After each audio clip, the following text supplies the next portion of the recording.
That will take you easy travel app where you can find room by room all the history in English, Russian, Spanish, and Italian. And if you have any doubts, when I have a little bit of break, just let me know and I will help you, okay? Thank you so much and enjoy the visit. Mulțumesc tare mult pentru răbdare și pentru a pătrunde în istoria castelului Cantacuzino, v-aș invita la o călătorie în timp. Vom merge mai exact în perioada cuprinsă între 1900 de pe șemineu, ia naștere castelul Cantacuzino, cu numele inițial de castelul Zamora, pe locul unei vechi cabane de vânătoare a familiei. Vorbim de reședința de vară a Cantacuzinilor, știm că reședința lor permanentă se afla în București, pe Calea Victoriei, în Palatul Cantacuzino sau Palatul Culei, cunoscut nou astăzi ca Muzeul George Enescu. Până în 1947, aici veneau cantacuzinii să-și petreacă verile. Însă, odată cu venirea regimului comunist și începerea procesului de naționalizare, castelul devine sanatoriu de boli pulmonare și va funcționa ca atare până în anul 2004. Totuși, în 1994, are loc o restaurare majoră a castelului și chiar în 2004, surpriză, apare o moștenitoare a prințului pe numele său, Ioana Cantacuzino. Strănepoată, scriitoare, care după un proces de mai bine de 10 ani cu statul român, reușește să obțină prin retrocedare atât castelul cât și muntele Zamora din spatele acestuia, vorbind de o proprietate de doar 970 de hectare. Doar că la momentul obținerii acestei proprietăți în instanță, Ioana Cantacuzino avea 72 de ani, nu avea moștenitor, locuia la Paris și nici capacitate financiară de a merge mai departe. Vinde proprietatea chiar în anul în care o primește, în 2004. Aceasta trecând prin mâna așa zișilor investitori până în 2008, când va fi cumpărată de actuala companie, Zamora Estate SRL, o companie cu acționariat mixt, româno-ruso-german, și care include castelul în 2 ani de restaurare până în 2010. Într-un final, în 2010, castelul își deschide porțile, iar de atunci ne putem bucura cu toții de vizita la castelul Cantacuzino. Totuși, cine era prințul Gheorghe Grigore Cantacuzino, cu siguranță protagonistul poveștii noastre de astăzi? Despre dânsul vom afla multe lucruri interesante, însă înainte de toate aș avea și eu o curiozitate, dacă știe cineva porecla prințului.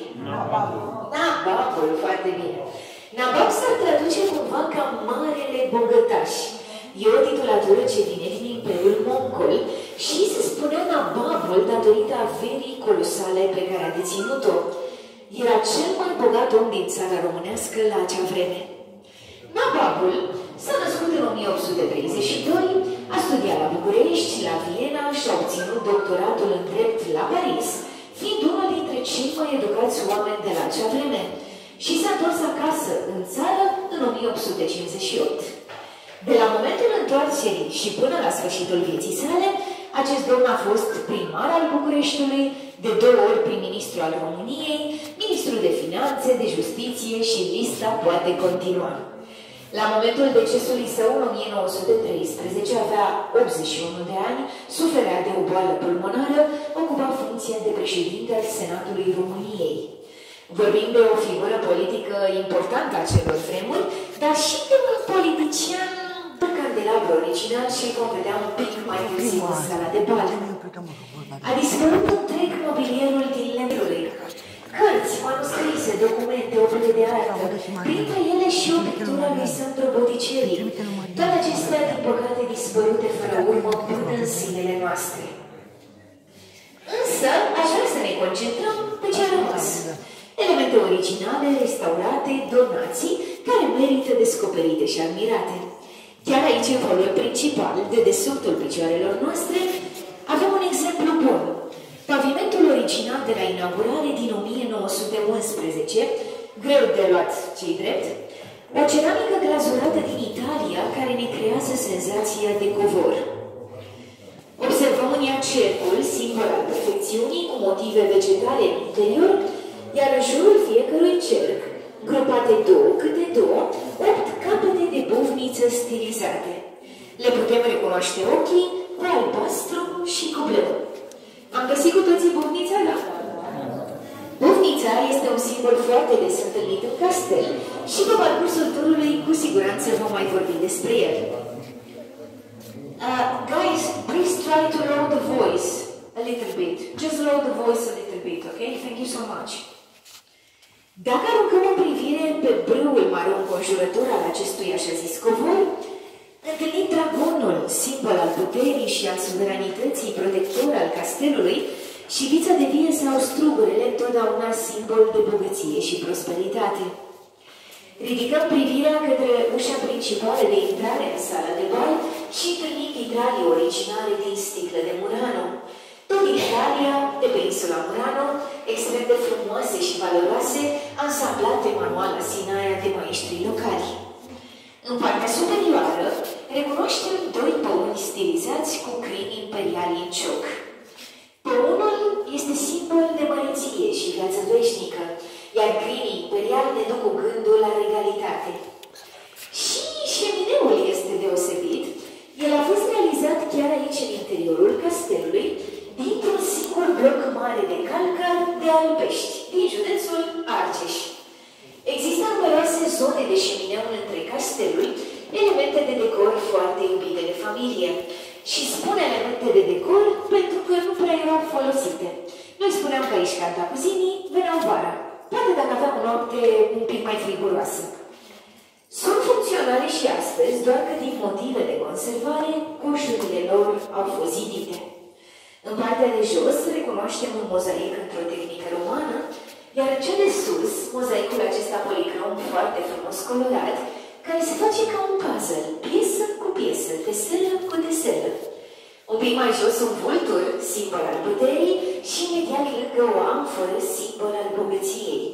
Amfora aceasta este decorată cu un material galben, strălucitor, care nu poate fi nimic altceva decât aur, foarte bine.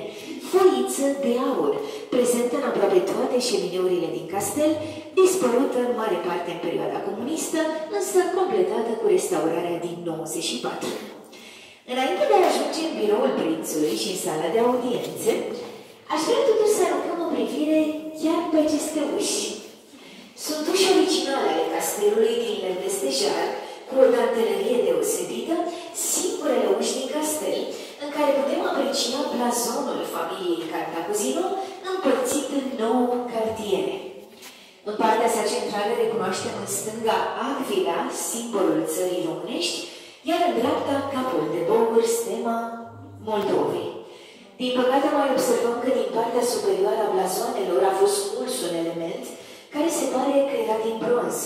Și după forma lăsată în urmă, intuim cu toții că era vorba de o coroană. Coroana a fost îndepărtată din întreg castelul în perioada comunistă din motive ideologice. Acolo unde veți vedea este pentru că tot așa a fost repictată sau readăugată. Următoarele două încăperi sunt micuțe. Noi suntem un grup destul de numeros la această oră. Am să vă spun câteva detalii despre ele, vă las să le explorați în voie și ne vom întâlni în sala de bal să continuăm povestea acolo, este o sală mult mai mare. Dar înainte de a intra, să aruncăm o privire și să vă spun câteva detalii care merită descoperite și vom intra imediat. Aici, în biroul prințului, veți întâlni în jurul dumneavoastră o galerie de fotografie veche, cu membrii ai familiei Cantacuzino și momente deosebite din viața lor. Eu vă recomand să vă opriți în special la ferestre, având vitralii foarte frumos colorate, în care veți regăsi blazonul familiei pictat, coroana regală repictată, iar în partea de jos a blazonului un mesaj în latină care zice Venocent docent, ceea ce pătimești te învață. Sau în traducere liberă, ceea ce nu te omoară, te face mai puternic. Deviza familiei Cantacuzino. În camera imediat următoare, chiar lângă sala de bal, pe vremuri prințul își primea colaboratorii, era sala de audiențe. Veți întâlni în ea un mobilier în stil florentin și o plindă venețiană, ambele donații. Să nu ezitați în ambele încăperi, să ridicați privirea și către tavanul casetat de factură romantică, foarte frumos asortat cu frize, cu motive zoomorfe și motive vegetale, toate restaurate de maestrii locali. Unii dintre ei chiar fiii nepoții sau strănepoții primilor maestri care au lucrat aici la construcția și înfrumusețarea castelului, măcar această tradiție a maestrilor locali s-a respectat.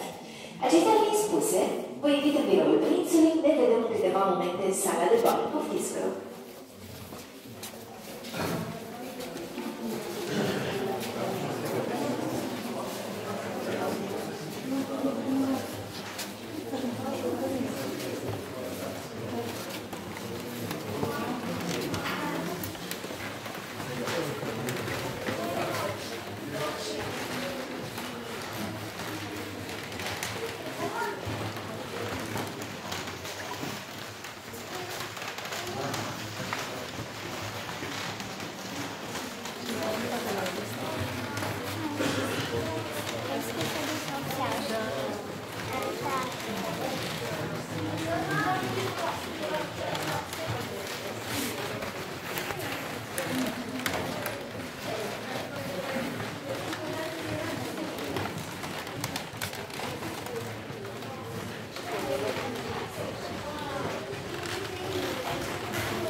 Această formă de triforii, în cultura bizantină, este simbol al fericirii. Dacă aruncăm o privire pe peretele sudic, pe cel vestic, până pe peretele nordic, descoperim o frumoasă galerie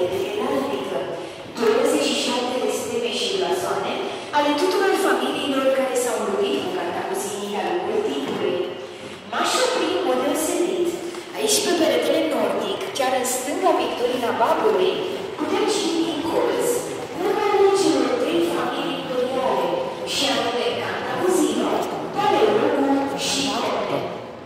De ce familii imperiale?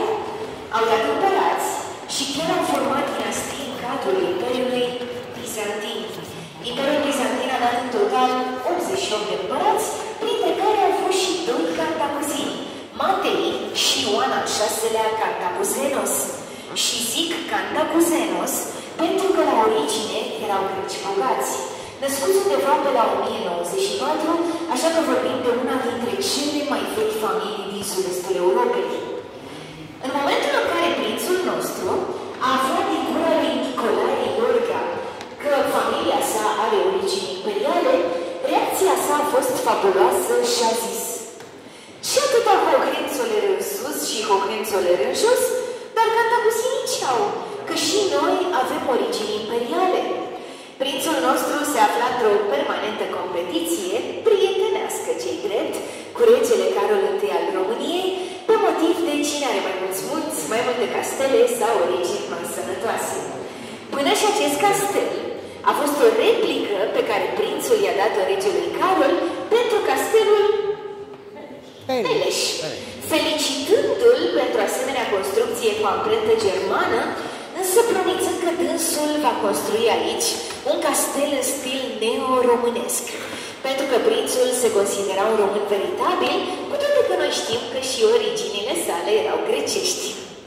Un pic mai jos de pictură ajungem la cel mai frumos șemineu din castel, și nu doar că este frumos, dar mozaicul acesta central, schibitor, îmbrăcat în foiță de aur și foarte colorat, ascunde niște simboluri interesante. Eu v-aș invita să ne apropiem și să le descoperim împreună. Haideți un pic mai aproape, vă rog. La o primă vedere, observăm aici în centru 2 păuni stilizați cu crini imperiali în cioc.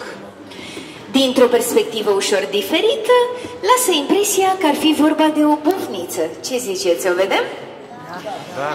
Nu e o bufniță așa cum o știm noi din natură, e un pic stilizată, înfrumusețată de dragul artei. Avem ochii, sprâncenele în partea de sus, ciocul în interior și corpul stânga-dreapta, ca și cum ar forma o inimă. O vedem mai bine acum, da? Da. Dar asta nu e tot, mai avem ceva. Înclinăm așa un pic capul, un picuț strâm, ne uităm în dreapta și în stânga mozaicului central și parcă observăm iarăși 2 capete de bufniță, corect? Da. Florile galbene sunt ochii, ciocul cu albastru și galben și crinii imperial roșii de la sfârșit ar fi sprâncenele. Noi bufnița am văzut-o prima oară pe pavimentul de la intrare și știm că este simbol al înțelepciunii.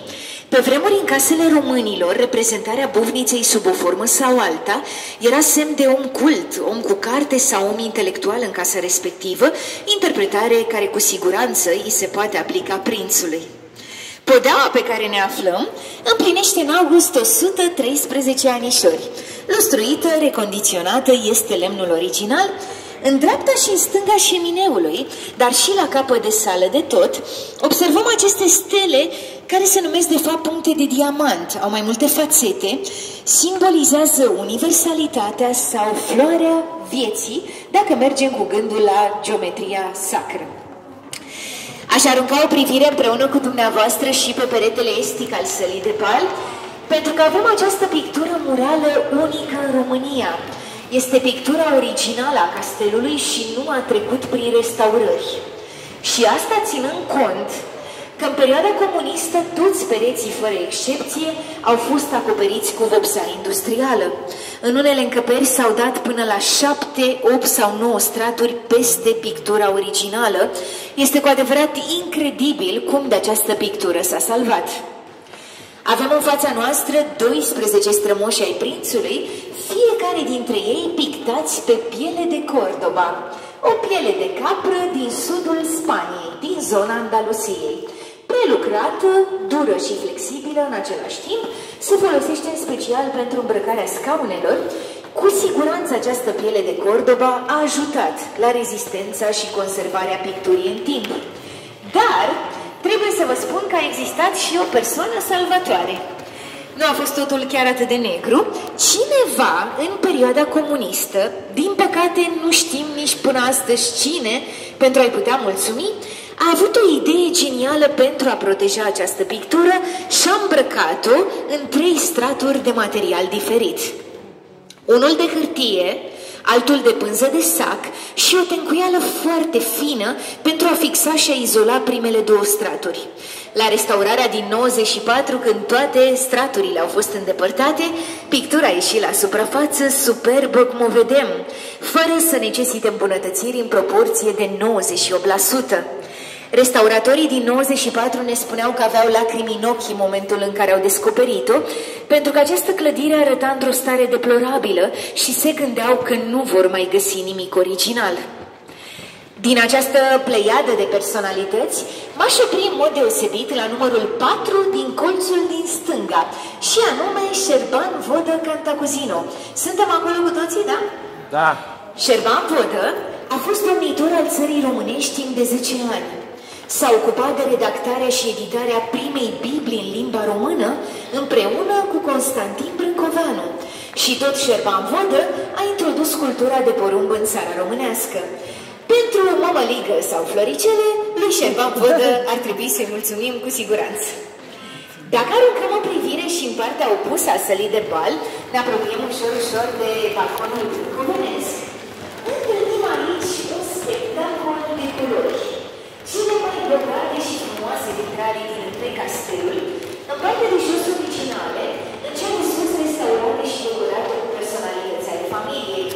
L-aș menționa în mod deosebit pe Constantin Cantacuzino, pentru că a scris prima istorie a țării românești și a tipărit la Padova, în Italia, în limba greacă, prima hartă a țării românești.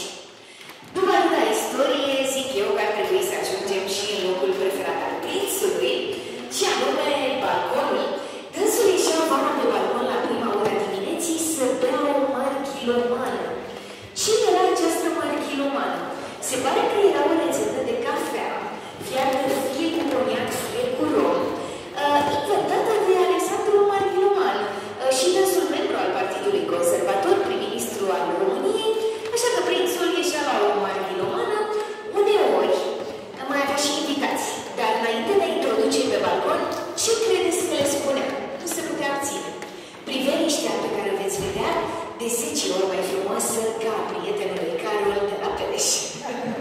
Așa că pentru următoarele 2 minute am să vă las să verificați personal dacă prințul avea să avut dreptate, vă invit la balcon.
Keine Fenster mit der Steckdose?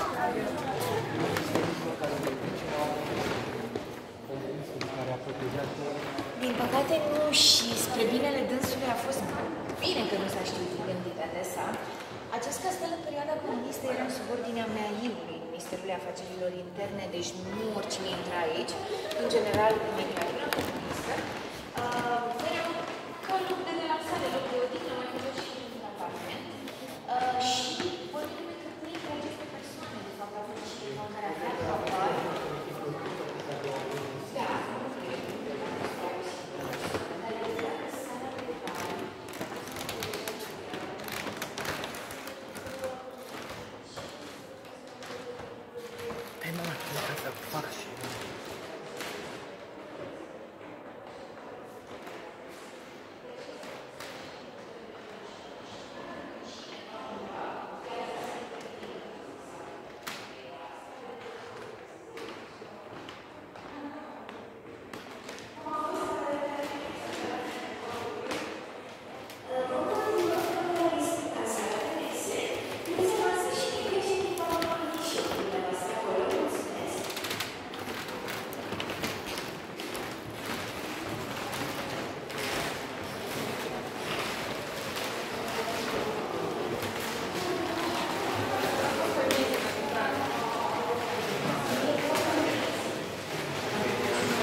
Și aici la castel, nu doar la Beleș.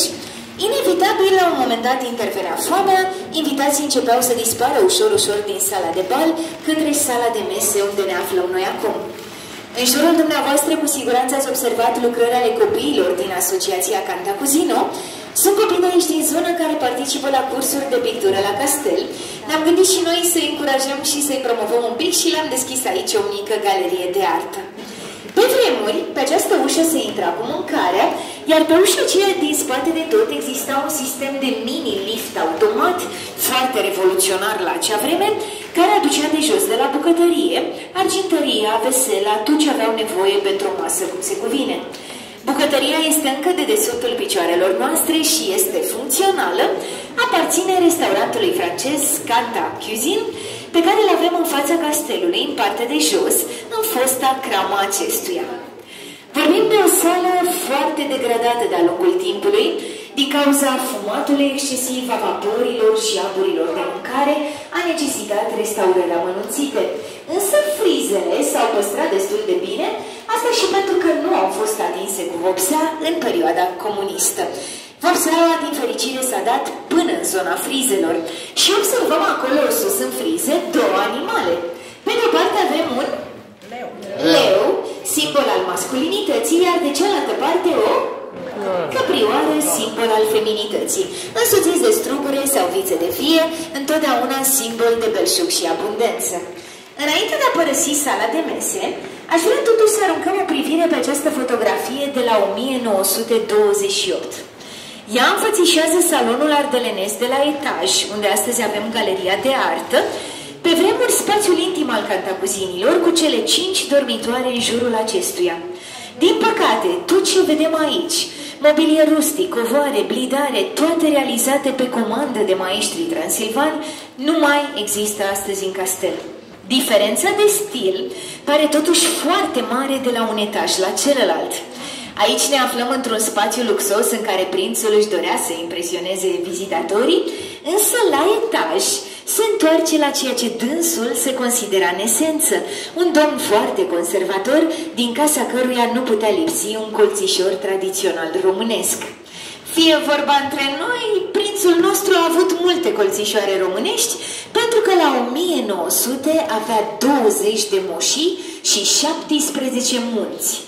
Moșiile între 150 de hectare și 14.000 de hectare, toate situate în jurul Ploieștiului, așa că vorbim de unul dintre primii exportatori de petrol din România, mare exportator de cereale, se pare că ar fi reușit să strângă sub o salteluță echivalentul la 80 de milioane de euro în zilele noastre. Pe lângă nababul, îi se mai spunea și zgârcitul filantrop, pentru că dânsul făcea multe acte de caritate, dar când era vorba de ieșit la o bere cu prietenii, întotdeauna plăteau prietenii. Ce credeți că a vrut să facă prințul în ultimii săi ani de viață aici la castel? S-a gândit că ar fi o idee excelentă să paveze toată alea de intrare și curtea interioară cu monede de aur, cu leul românesc de la acea vreme. A ajuns până la Carol I cu această propunere și se pare că regele l-ar fi luat așa de umăr și ar fi zis: Gheorghe, prietene, eu nu vreau să spun ce să faci tu cu banii tăi, Doamne ferește, dar gândește-te puțin cât de delicat este proiectul acesta al tău. Dacă pui moneda cu simbolul regalității în sus, toți vizitatorii care îți vor călca pragul vor călca pe coroana regală, o mare ofensă. Invers era stema României, iarăși o mare supărare și în concluzie mai rămâne o singură opțiune, corect? Nu se poate așa și nu se poate așa, oare cum altfel? Pe muchie, perfect. Însă trebuie să te țină bine de tot buzunarele. Asta nu era o problemă neapărat. Problema era alta. Pe muchea monedei scria în latină nihil sine Deo, nimic fără Dumnezeu. Și cu ocazia asta vei mânia și Biserica Ortodoxă. Prințul s-a cam lăsat pe cupaș în fața acestor argumente, nici nu a mai avut timp. A decedat în 1913, la 2 ani de la inaugurarea castelului, s-a bucurat de acesta practic 2 veri. Un castel, cum doar Peleșul mai era la acea vreme, cu electricitate, canalizare, apă curentă, linie telefonică în 1924 și un sistem de încălzire centrală pe lemne instalat în 1930, care funcționează până în zilele noastre. Prințul avea toate motivele să se mândrească cu castelul său și nu doar cu priveliștea pe care am văzut-o mai devreme. Astăzi, pentru că ne aflăm într-un monument istoric de categorie A în România, foarte fragil și care necesită multă restaurare, toate filmările de la serialul Wednesday s-au petrecut în afara acestuia. Imaginați-vă aici înăuntru o armată de oameni din echipa de filmare cu tehnologie masivă pe o podea de 113 ani. Castelul nu ar fi ieșit prea bine din această experiență, însă pentru cei interesați, când veți ieși în curtea interioară la sfârșitul turului, lângă turnul de vânătoare este scena tirului cu arcul. Pentru fiecare scenă filmată în curte, toate s-au filmat acolo, aveți un panou și dacă scanați codul QR de pe panou, vă va duce fix la scena care s-a filmat din punctul în care vă aflați dumneavoastră. Se zvonește că tot prin curtea interioară există și o cameră secretă. Trebuie doar să fim atenți la indicii, ele sunt peste tot. Și dacă vedeți o ușă așa frumos decorată cu foarte multe flori, cu siguranță ați dat de camera secretă, este și aparte tot din povestea serialului Wednesday. Acestea fiind spuse, vă rog cei care aveți pe bilet doar vizită de castel, doar nivelul 1, să rămâneți aici pe locul mine să ne luăm la revedere. Pentru cei cu tur complet, pe biletul dumneavoastră scrie și expoziție și castel, se întrezărește o scară în sala de bal, vă rog să mă așteptați lângă scară, în câteva momente urcăm împreună la etaj. Vă ajut, aveți tur complet, continuați în sala de bal. Să rămână. Cu drag. Hai că avem tur complet. Pune un pic de pauză.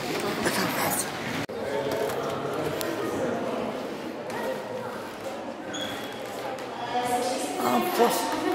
Orice fel de scară, avem în fața noastră o scară domino, se numește în termen de specialitate scară autoportantă, un element revoluționar introdus tot de arhitectul Grigore Cerchez.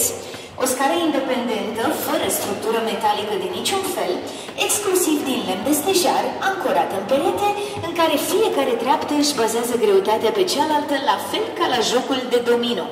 Conform efectului de domino, dacă scoatem o treaptă sau o treaptă pică, ce se va întâmpla cu scara? Cade toată. Și acum că ne-am speriat un picuț, cu deviza familiei Cantacuzino în minte, ceea ce nu te omoară, te face mai puternic, vă invit să mai călătorim un pic în timp și vom ajunge până în Imperiul Roman. Haideți cu mine la etaj, vă rog.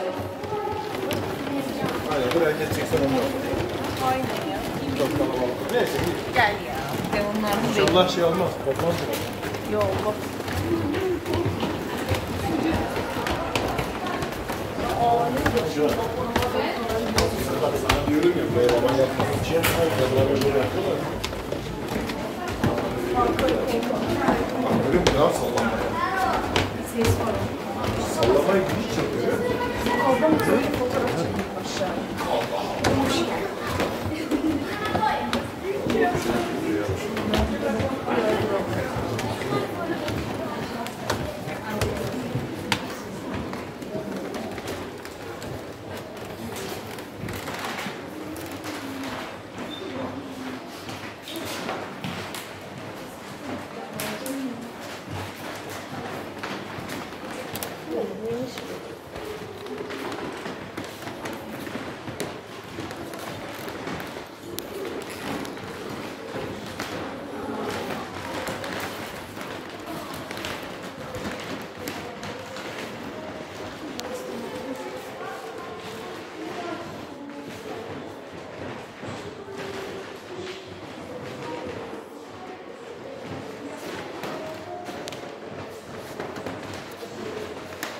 Haideți, vă rog, să ne strângem un picuț aici, în salonul arbolenesc.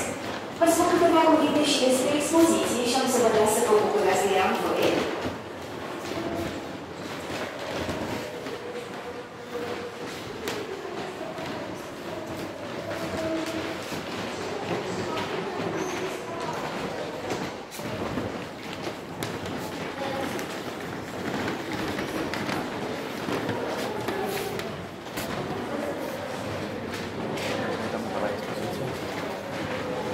Am ajuns în acest salon, pe care l-am văzut în fotografia de jos, din sala de mese.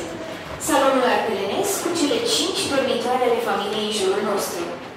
Aici, în fața noastră, avem 3 dintre ele, de obicei erau ocupate de copii. Dar, să observ aici în stânga 2 ușlari deschise, prin cerdac în capăt de tot, veți ajunge și acolo, este parte din expoziție, dormitorul prințului, singurul cu vedere către Mățibucești, bineînțeles. În drum spre dormitorul prințului se mai observă ușă în dreapta, unde astăzi avem cursul pentru copii. Acela era dormitorul soției ale Caterinei Bălanu. Ușile acestea se închideau, deveneau un spațiu intim cu vedere către sala de bal. Când doreau să se întâlnească cu toții, părinți și copii, întâlnirile se petreceau aici, în salonul arbolenesc. Pentru că, din păcate, tot ce am văzut în acea fotografie nu mai există astăzi la etaj, ne-am gândit, începând cu anul 2015, să organizăm o galerie de artă, asta și pentru că prințul era mare iubitor de artă. La fiecare 3, 4 sau 6 luni găsuim o nouă expoziție aici și până pe 4 februarie anul viitor ne bucurăm de expoziția intitulată Forța Imperiului Roman. Este o expoziție internațională, a ajuns la noi de la Muzeul Leonardo da Vinci din Florența, din Italia, și toate aceste echipamente civile și militare din jurul nostru au fost realizate după schițe originale. Înainte de a vă lăsa să explorați în voie întâlnirile din jurul nostru, țin să menționez aici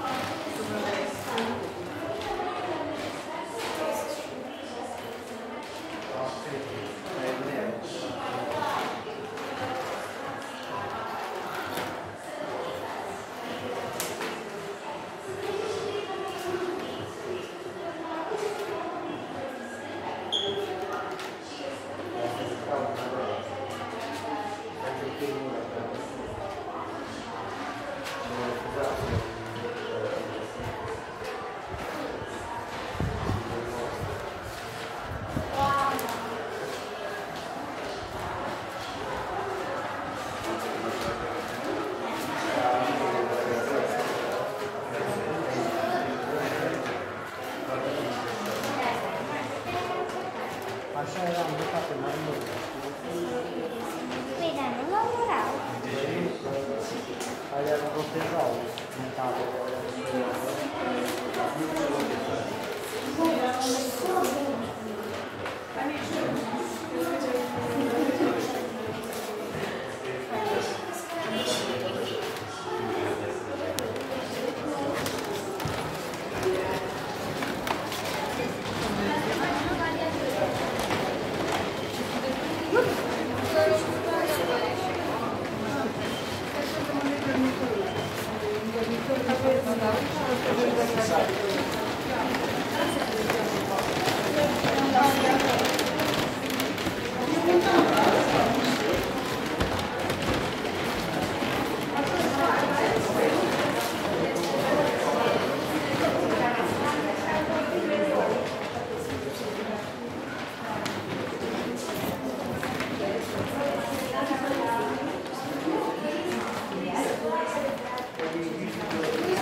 Păi pentru tine există.